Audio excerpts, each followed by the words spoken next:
What's up, everybody? We are back with yet another game review. Today we are talking about Ferocious, aka Far Cry with Dinosaurs.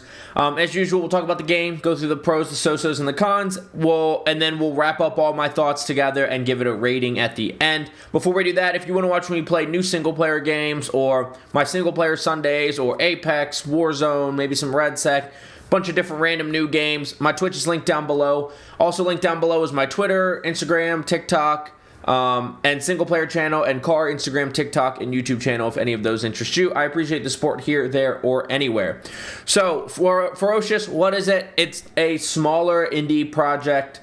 It's kind of somebody's dream project, right? So it's a very small development. But it is essentially Far Cry with dinosaurs. You wake up on an island after a boat wreck, and there's a group on there, an armed group, that's taking over the island, and there's dinosaurs to deal with. And it's kind of just a typical Far Cry-esque game story, but to be honest with you, worse. We'll go through our cons, our so-sos, and our pros, but the con list outweighs the pros and the so-sos combined. Because while I really like the idea, the game wasn't very good, but we'll get into that as we go through this. So starting with the cons, and some of these are nitpicky, but they just show the quality of the game, I think. And once again, cons are not in any kind of order other than just when I put them on the Notepad app on my phone. But first of all, the captions don't line up half the time with the dialogue. In fact, there's sometimes where the dialogue is different. Sometimes the dialogue isn't on the captions at all. Sometimes the captions are there and there's no dialogue, and it's just the captions are a complete mess.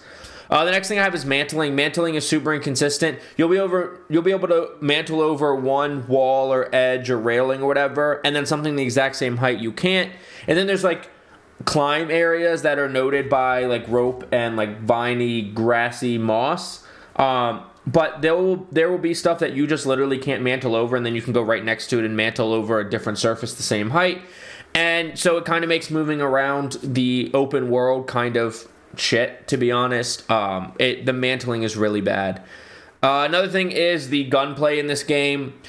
The guns are just downright bad. Some of them are just completely unusable. There's not a whole lot of recoil, but there is a hell of a lot of visual recoil and visual clutter, which you just can't see what you're shooting at half the time, which we'll talk about. I actually didn't write this down, so we're just going to talk about it now. Visually, it is hard to see things as it is. It is hard to see anything in this game. So you add that into these crazy visual recoil-loaded guns with all this visual clutter, and it's just an absolute mess on trying to see things that you're shooting at. It's terrible. The guns don't feel good. The recoil patterns aren't even nice recoil patterns that you can learn to control. They're all over the place, and you combine that with the visual recoil, the guns feel terrible in this game. The next I have is the music in the game. It gets very repetitive very quickly. I almost wanted to turn down the music, but at least through first playthroughs of the game, I like to experience the game as is, as was created, as was intended. And quickly, I had to just drown out the music in my own head because the music was repetitive. A lot of it sounded like the same 1 to 2 seconds on a loop, and it got old and annoying quickly. Another one, and this is a small detail, but you can't look down when you're going down a rappel rope or ladders, which isn't that big of a deal, but, to make things quicker, make gunplay quicker, make navigating the map quicker, it's nice when you're at a low enough height that you can jump. Which I was going to put on here, fall damage is super duper inconsistent. You'll jump off of a decently high ledge and take nothing, and then you'll walk off of the rock that you landed on right next to it and take some kind of fall damage like you were intended to land there. It's really bad, but you can't look down during rappels or ladders to know when you don't need to keep climbing down slowly and you can just jump off. Next is the HUD. There is no HUD. If you want, and I don't need a crazy HUD. I don't need my health bar to always be up. I'm fine if it's only when I get shot at. I don't need a mini map necessarily because you can open the map. But there is no HUD at all, which I just want to at least see my ammo, right? At least show me my ammo, and that would almost be enough for me. Maybe my ammo and a compass. The compass would be nice for navigating, because the only way you can there's two ways to navigate. Now you can turn on yellow paint to help you navigate a little bit more, but I had that kept off because it's default off. You can open your map and it will show you your navigation line, which does not work very well at all. If you know, let's just say there's a cave beneath, or like there's a natural bridge and you're supposed to be up above the cave or on top of the natural bridge, your navigation line will go away like you're navigating while you're under it, and then you just got to figure it out. But there's no compass even. A compass would be nice because I know the general direction of where I'm going once I look at the map, but I kept having to open the map because there's no compass and there's no ammo thing on the HUD. And the other problem with the HUD is, so I was playing on M&K because I'm trying to learn M&K, so I'm using some single-player games and stuff to start getting comfortable in M&K. But something that we'll talk about in a second is the vehicles, which I switched to controller for. But when you switch to controller, there's no controller cues. It's still M&K cues and shows you like the keybind and not the buttons to press. So speaking of vehicles, the vehicles are terrible. And when we talk about vehicles, we're talking about the buggy car that's in there. We're talking about the mech suit. We're talking about riding on the dinosaurs that you can ride on. And we're talking about the kayak, and we're talking about the like dinghy little inflatable boat. So the kayak and the boat are actually pretty good. I actually did those on M&K because those were fine. They actually worked pretty well. They were a little bit clunky, but not too bad. Riding dinosaurs is impossible. They don't steer like at all. I tried it on M&K. I tried it on controller. It's just not worth using. They do not steer like at all. And so riding dinosaurs, which would have been a really cool feature, is not like doable currently. If you really want to be frustrated, you can probably get away with it after a while, but and then you get to the mech. I think I was in 4 different mechs, a total maybe 5, a total of like 6, 7, maybe 8 times, and only one time did the mech on, like when you're in the mech, you can see like the control panel in front of you and the front of the canopy, and you can see the machine gun arms. And one time when I was walking, everything worked as it's supposed to be and was just still. At 90% of the time that I was in a mech, the entire parts of the mech you can see are shaking like this, like violently shaking, and it was terrible. But they were usable. The aiming is bad. You literally the machine guns like don't aim inwards, they aim straight. So like on your screen, if a guy's over here, you can't like turn your center HUD to here. You have to like take that arm and aim that one arm unless they're really, really far away. So the mechs are bad too. And then finally the buggy. It's the 4-seater off-roady SUV looking thing they call it, the buggy in the game. Undrivable, which is really unfortunate. I'll tell you why it's unfortunate in a second, but it's undrivable because if you hit the littlest bump, sometimes your buggy just shoots 30 feet up into the sky, or it just comes a little bit off the ground, and then when it hits the ground, it does not stop bouncing.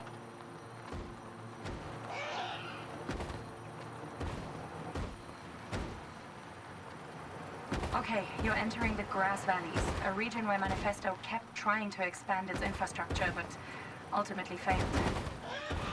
Let me guess. Permit issues? T-Rex issues. Oh boy.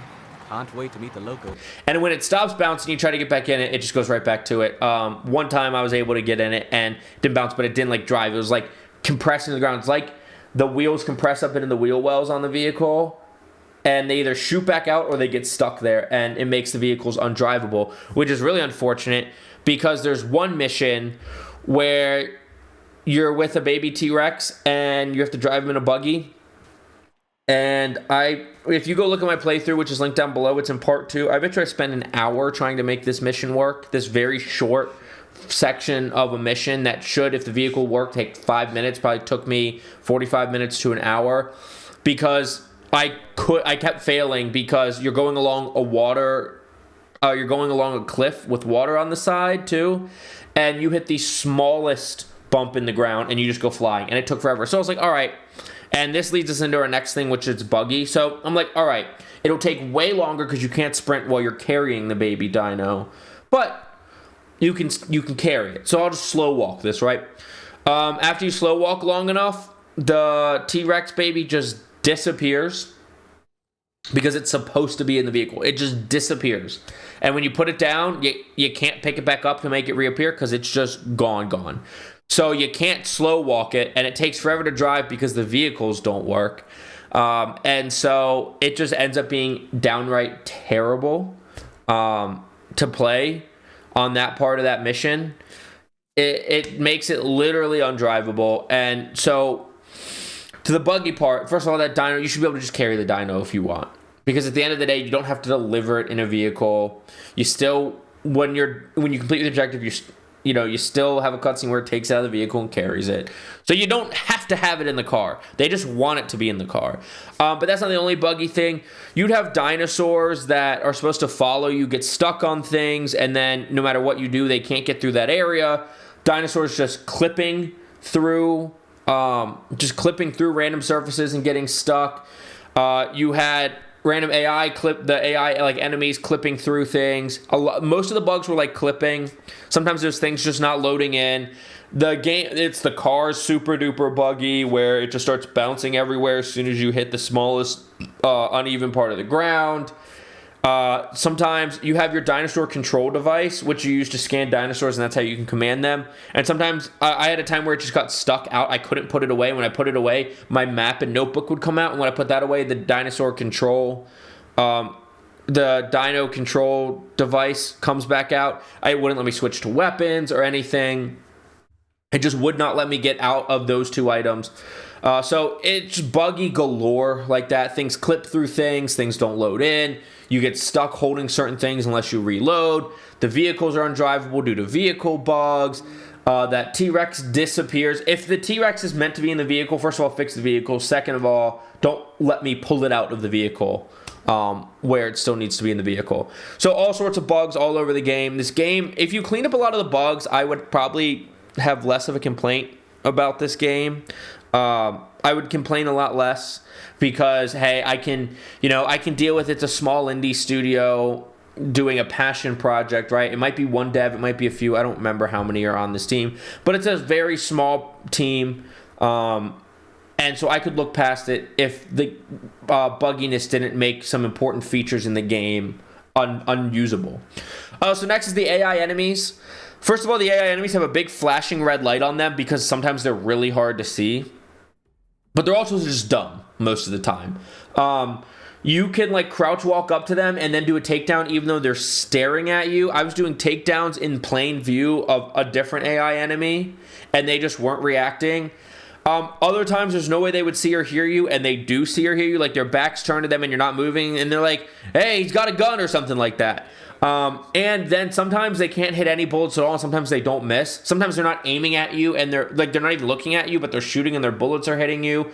So they're not very intelligent and they're also buggy. And so the AI was really bad. And then you had the red light on because they're hard to see, I guess. And that was terrible also. And then finally on my cons list is there's just not enough dinosaur interaction. You spend a lot of the first couple hours of the game not really dealing with dinosaurs at all. You see some, but you have to get through a decent amount, like a couple hours of the game before you even get your dinosaur control device, which in the trailers is one of the main things they feature. And then in the end of the game, there's a lot of dinos. Like, it's very heavily involved in dinos and not just talking about them. The last couple hours are specifically about dealing with dinos and stuff, and so I would like more dinosaurs throughout, other than the occasional raptors in the beginning trying to kill you and the occasional dinosaur spottings. So not enough dinosaurs in the beginning, and then a lot at the end. So just overall, not enough dinosaurs. So moving on to the so-sos, the graphics are on my so-sos. If you are in the mindset of, hey, it's a smaller indie game, I'm not too concerned with the graphics, then this isn't on the pros, so-sos, or cons list.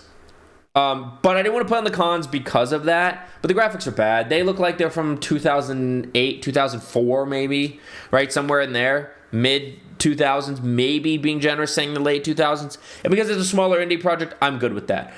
And you can't compare everything to what COD and Battlefield and Elden Ring, all these really good-looking games. You can't compare when we're talking about small studios. So that's why I don't want to put it in the cons. But the graphics aren't good. Like I said, it's hard to see things a lot. The lighting's not great in some spots.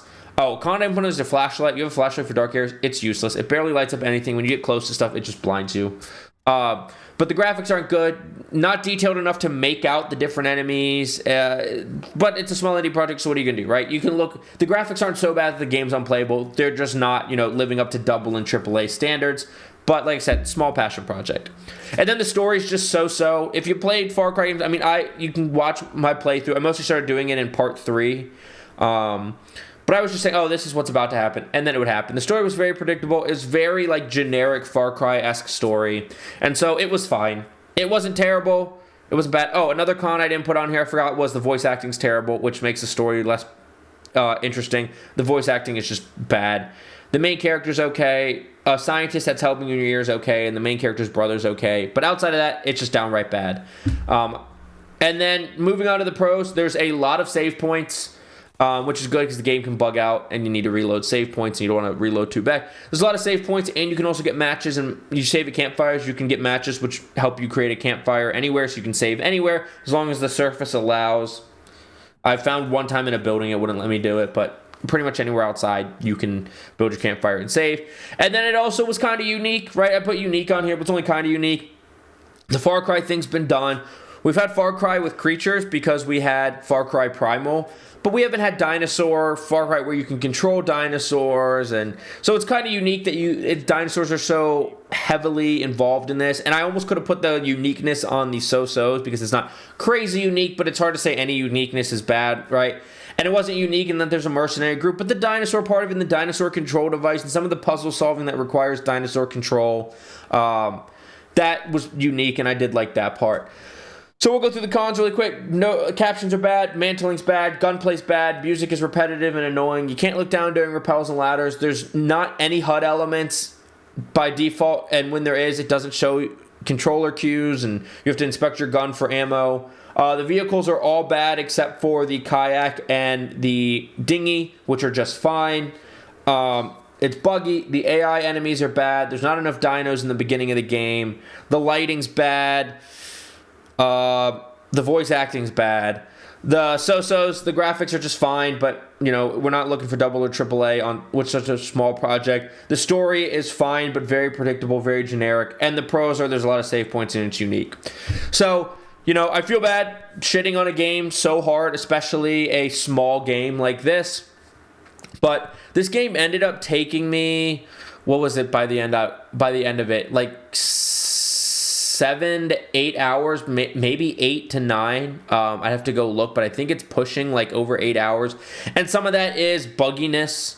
Like the one mission that should have taken me 5 minutes took me almost an hour. So some of it was dealing with bugs and stuff like that. And some of it was because the navigation on the map you pull up was just bad. Now maybe I could have figured things out, right? But some of it was just that. Some of it was the bad lighting. I couldn't see raptors that were right in front of me a couple of times. Some of them clipped into me, speaking of bugs, and so I couldn't shoot them. So it was a lot of that, but in that runtime, I didn't hate the game. I didn't want to uninstall or anything. The car part frustrated me when I was stuck with that baby T-Rex and I had to use the car. But other than that, it wasn't a frustrating experience. It was just a fine game.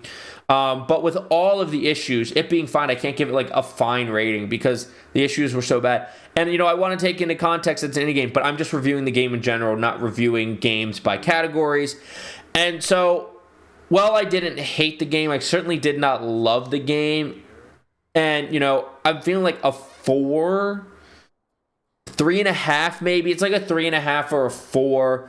I think if you made the gunplay better, fixed the bugginess in the vehicles, and made the dinos actually rideable, that would probably push it up to a 5, 5.5. But as it stands, it's 3.5 on a bad day, 4 on a good day. It's just not super great. But it's not very expensive either. I mean, it was, I think the introductory price I paid $22.50. I think it's $25. So in the landscape of gaming nowadays for single player games, that's not a horrible price. And you get a decent runtime for that price. I played more expensive games that are shorter. So, it's fine from that standpoint. Maybe get it when it goes on another sale. Or if you just like to screw around with bad indie games, it's certainly worth the price. But Ferocious is going to be a 3.5 out of 4, 3.5, maybe a 4 out of 10 for me. But let me know what you think in the comments down below. Have you played Ferocious? What did you think? Are you interested in it? Are you not? Did my review turn you on or turn you off from wanting to play the game? Let me know what you think in the comments down below. And please don't forget to like, subscribe, and hit that notification bell. If you like Apex or Warzone content or game reviews, it's mainly what we post here, and you want to see that stuff first, make sure you're subscribed and have that notification bell turned on. But I will see you in the next review. Thank you so much for watching. Have a good day. Bye.